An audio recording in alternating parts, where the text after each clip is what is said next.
Now guys, who loves math? Everyone here knows addition, right? Well, this next battle program will leave most people baffled and amazed, even as beginners. Do you think birds can do math? Yes. But before we learn our mathematical wizard, I'll be giving two numbers between 1 to 50. So any number between 1 to 50. What? 30. Okay, so first number will be number 30. How about the second number? Second number will be number 41. Okay, so the equation is 30 plus 41. Let's see if our mathematical wizard can solve this equation. But first, first we'll shuffle the number.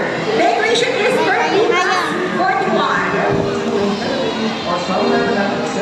Now let's go letter. Hybrid na po, Rocky.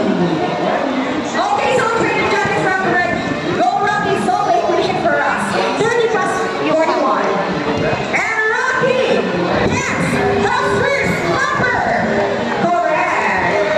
Okay, how about the second number? Okay, Rocky.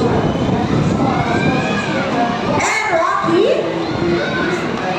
he gets the number 1. So, 30 plus 41 is equal to 71. That was for Rocky, the trainer John. Here at Manila Ocean Park, we believe there is hope. We hope you not try to take care from friends to the sea, but also for those who are planning there as well. Now guys, who knows the 3 R's? It's reduce, reuse, and recycle versions. So here's the numbers once again, and they will show us the proper waste disposal. Okay, guys?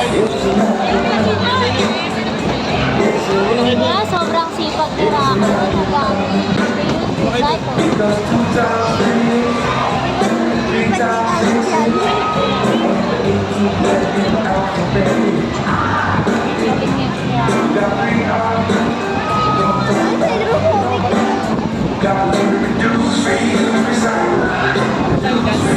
There are lovers can do it, so can we.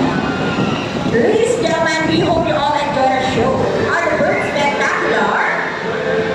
Well, in our own way, no matter how small the effort, let's take action in saving them from exploitation or even extinction. Please let's all do our part to save the world, because remember, this is the only hope with God. Hey, clap, clap, clap. Now, I'd like to present to you the animals and the trainers that make the show massive.